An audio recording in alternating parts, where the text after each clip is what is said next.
En la clase número 12 estudiaremos los mecanismos de acción de la hormona antidiurética en el riñón, en particular con respecto a la concentración de la orina. Las acuaporinas o canales de agua son proteínas integrales de membrana que forman un poro que posee selectividad para el paso de moléculas de agua, lo que permite el transporte de esta a través de las membranas celulares. En mamíferos se conocen 13 isoformas de acuaporinas, de las cuales solo 6 se expresan en el riñón. De estas, la acuaporina 1, 2, 3 y 4 son las más importantes en la regulación de la reabsorción tubular de agua. La acuaporina 1 se expresa principalmente en el asa descendente de Henle, mientras que las acuaporinas 2, 3 y 4 se localizan en las células principales del túbulo colector, en donde la acuaporina 2 tiene una localización en la membrana apical, mientras que acuaporinas 3 y 4 se localizan en la membrana vasolateral. En ambos segmentos, estas acuaporinas permiten la permeabilidad al agua que caracteriza a estos segmentos y que les permite reabsorberla. En el túbulo colector, la hormona antidiurética es capaz de promover la reabsorción de agua al estimular la actividad de la acuaporina 2, lo que permite el proceso de concentración de la orina. La siguiente figura muestra el mecanismo molecular por el cual la hormona antidiurética estimula la permeabilidad al agua en las células principales del túbulo colector. Observamos que las células principales expresan la acuaporina 2, que es mantenida en vesículas dentro del citosol. Estas mismas células también expresan el receptor de vasopresina tipo 2, que es un receptor acoplado a proteína G alfa S. La unión de ADH a su receptor permite la activación de la adenilato ciclasa, que cataliza la conversión de ATP a AMP cíclico. Luego, el AMP cíclico estimula la actividad de la proteína quinasa A, que a su vez fosforila a la acuaporina 2. En su estado fosforilado, la acuaporina 2 se inserta en la membrana apical de las células principales, aumentando así la permeabilidad al agua. La presencia de acuaporinas 3 y 4 en la membrana vasolateral provee la ruta de salida del agua hacia el intersticio.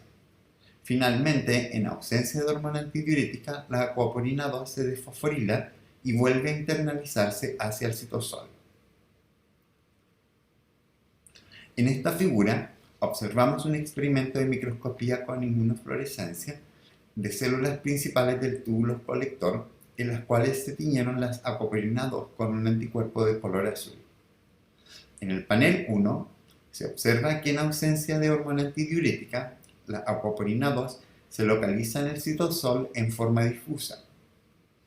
En el panel 2 se observa que la adición de hormona antidiurética estimula la inserción de estas acuaporinas en la membrana plasmática de estas células.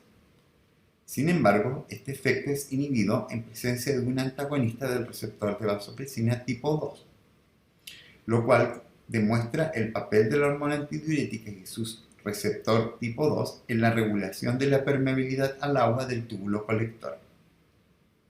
Sin embargo, la presencia de acuaporinas en la membrana plasmática de estas células no es suficiente para permitir la reabsorción de agua, ya que el agua se deberá mover a través del epitelio tubular siempre y cuando haya una gradiente osmótica entre el lumen tubular y el intersticio renal. Para entender esto, imaginemos una situación en la que existen dos compartimentos separados por una membrana impermeable. Uno de los compartimentos contiene un líquido hiposmótico o de alta concentración de agua, mientras que el otro contiene un líquido hiperosmótico o de baja concentración de agua. Dado que la membrana es impermeable al agua, no habrá movimiento de esta en ninguna dirección. Esta situación es equivalente a un túbulo colector en el que el lumen tubular es hiposmótico con respecto al intersticio renal y en el que no hay acuaporinas 2 en la membrana apical, es decir, no hay permeabilidad al agua. Si por el contrario, la membrana que separa ambos compartimentos fuese permeable al agua, ésta se movería desde el compartimento hipoosmótico hacia el hiperosmótico. Entonces, esta situación sería equivalente al aumento de la permeabilidad al agua en las células principales como consecuencia de la estimulación por ADH. Por lo tanto, la reabsorción de agua en el túbulo colector dependería de dos factores: la permeabilidad al agua vía acuaporinas y la presencia de una gradiente osmótica entre el lumen tubular y el intersticio renal. Sin embargo, como el transporte de agua hacia el intersticio hace que el fluido tubular se vuelva más hiperosmótico, la osmolaridad intersticial debe incrementarse a medida que el túbulo colector se interna hacia la médula renal. En esta figura se observa cómo en el riñón existe una gradiente de osmolaridad que se incrementa progresivamente desde la corteza hacia la médula renal. Esta gradiente permite que el intersticio siempre sea más hiperosmótico que el fluido tubular y que la reabsorción se mantenga constante a lo largo del túbulo colector. La osmolaridad máxima que pueda alcanzar la orina dependerá de qué tan hiperosmótico es el intersticio renal.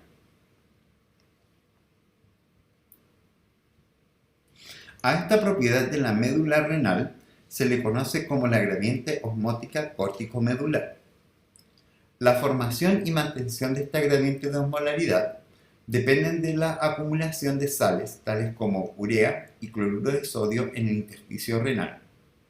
Esto se logra mediante la actividad de transportadores de urea en el asa descendente de Henle y el túbulo colector, y del cotransportador sodio-potasio-cloruro en el asa ascendente de Henle. Es importante mencionar que ambos transportadores son regulados positivamente por la hormona antidiurética.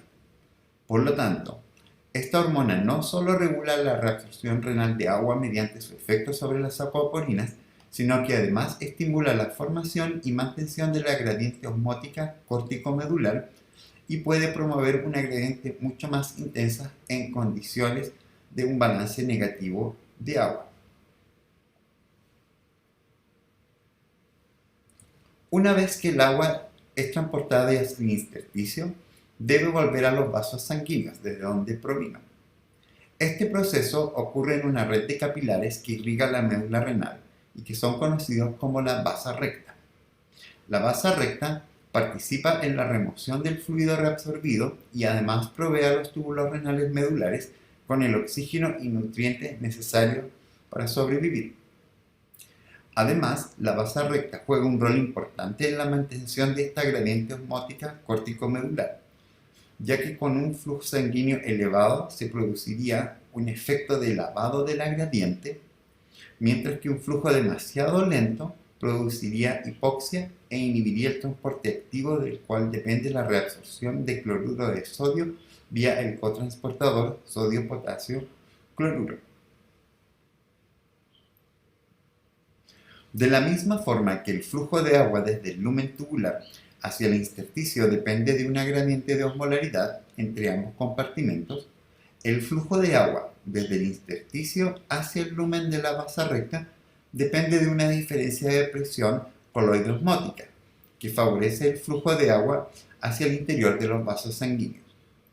En la figura podemos observar las diferencias de osmolaridad entre los tres compartimentos que en última instancia favorecen el flujo de agua desde el lumen tubular hacia el lumen de la vasa recta.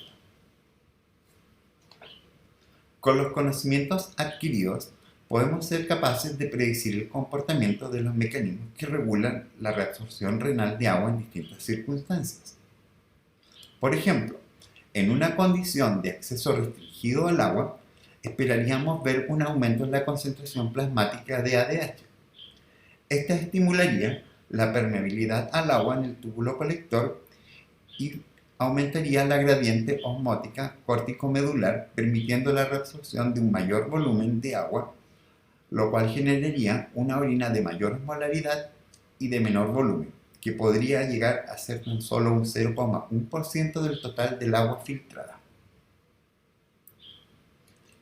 Por el contrario, en una condición de hipervolemia o de hipoosmolaridad plasmática, se produciría un proceso de diuresis acuosa, ya que la concentración de hormona antidiurética plasmática estaría disminuida, con lo cual no se estimularía ni la permeabilidad al agua del túbulo colector ni la formación de una gradiente osmótica córtico-medular suficientemente fuerte para promover la reabsorción de agua. En esta condición, la reabsorción del agua se vería disminuida, generándose una orina diluida o de baja osmolaridad y de gran volumen, que podría ser superior al 2% del total filtrado.